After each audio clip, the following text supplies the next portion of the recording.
നമസ്കാരം. ഹിസ്ബുള്ള തീവ്രവാദ സംഘടനയുടെ തലവനായ ഹസൻ നസറുള്ള കൂടി കൊല്ലപ്പെട്ടതോടെ ഈ തീവ്രവാദി പ്രസ്ഥാനത്തിൻ്റെ പ്രധാനപ്പെട്ട ഒരു വലിയ സംഘം നേതാക്കളുടെ നിര തന്നെ ഇപ്പോൾ അവസാനിച്ചിരിക്കുകയാണ്. തങ്ങൾ വധിച്ച പ്രധാനപ്പെട്ട ഹിസ്ബുള്ള നേതാക്കന്മാരുടെ പട്ടിക ഇപ്പോൾ ഇസ്രായേൽ സൈന്യം പുറത്തുവിട്ടിരിക്കുകയാണ്. ഹസൻ നസറുള്ളയുടെ വധത്തിൻ്റെ പശ്ചാത്തലത്തിലായിരിക്കാം ഒരുപക്ഷെ ഇവരുടെ എല്ലാം ചിത്രങ്ങളും വിശദാംശങ്ങളുമെല്ലാം തന്നെ ഇസ്രായേൽ സൈന്യം പുറത്തുവിട്ടിരിക്കുന്നത്. ഹസൻ നസറുള്ള കഴിഞ്ഞാൽ കൊല്ലപ്പെട്ട മറ്റ് തീവ്രവാദി നേതാക്കൾ ആരൊക്കെയാണെന്ന് നമുക്ക് നോക്കാം.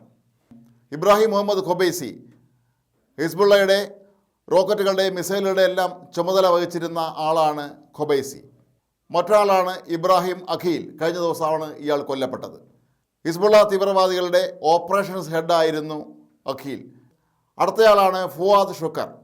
ഹിസ്ബുള്ളയുടെ സൈന്യത്തിൻ്റെ ഏറ്റവും പ്രധാനപ്പെട്ട ചുമതല വഹിച്ചിരുന്ന ആളാണ് ഷുക്കർ. അലി കരാക്കി ഹിസ്ബുള്ള തെക്കൻ വിഭാഗത്തിൻ്റെ പ്രധാനപ്പെട്ട കമാൻഡർ പദവി വഹിച്ചിരുന്ന ആളാണ്.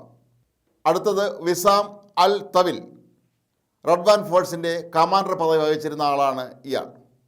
ഇനിയുള്ളത് അബു ഹസൻ സമീർ. ഹിസ്ബുള്ള തീവ്രവാദി വിഭാഗത്തിൻ്റെ സൈനിക വിഭാഗമായ റഡ്വാൻ ഫോഴ്സിൻ്റെ പരിശീലനത്തിൻ്റെ മുഖ്യ ചുമതലക്കാരനായിരുന്നു സമീർ. അടുത്തത് മുഹമ്മദ് ഹുസൈൻ സുരൂർ. ഇയാൾ ഹിസ്ബുള്ളയുടെ ഡ്രോണുകളുടെ മുഖ്യ ചുമതല വഹിച്ചിരുന്ന ആളാണ്. അടുത്ത ഹിസ്ബുള്ളയുടെ കൊടും തീവ്രവാദി കൊല്ലപ്പെട്ടയാൾ സമി തലേബ് അബ്ദുള്ളയാണ്. ഇയാൾ ഹിസ്ബുള്ളയുടെ തന്നെ നസീർ യൂണിറ്റിൻ്റെ കമാൻഡർ പദവി വഹിച്ചിരുന്ന ആളാണ്. അടുത്തയാൾ മുഹമ്മദ് നസീർ, അസീസ് യൂണിറ്റിൻ്റെ കമാൻഡർ പദവിയാണ് ഇയാൾ വഹിച്ചിരുന്നത്. അടുത്തത് അബു അലി റിദ, ഇവരുടെ ബദർ യൂണിറ്റിൻ്റെ കമാൻഡറായിരുന്നു. ഒരു കാര്യം ശ്രദ്ധിക്കുക, ഇവരെല്ലാവരും തന്നെ കമാൻഡർ പദവി വഹിക്കുന്ന ആളുകളാണ്. ഇതോടെ ഒരു കാര്യം വ്യക്തമായിരിക്കുകയാണ്, ഹിസ്ബുള്ളയുടെ പ്രധാന നേതൃനിര പൂർണ്ണമായും ഇല്ലാതായിരിക്കുന്നു. ഇനി അവശേഷിക്കുന്നത് വളരെ വിരലെണ്ണ നേതാക്കന്മാർ മാത്രമാണ്. ഈ കൊല്ലപ്പെട്ട കമാൻഡർമാരെല്ലാം തന്നെ ഹിസ്ബുള്ളയുടെ ആക്രമണങ്ങളുടെയൊക്കെ തന്നെ മുഖ്യ ചുമതല വഹിച്ചിരുന്ന ആളുകളാണ് എന്നുള്ളത് വളരെ പ്രധാനപ്പെട്ട ഒരു കാര്യമാണ്.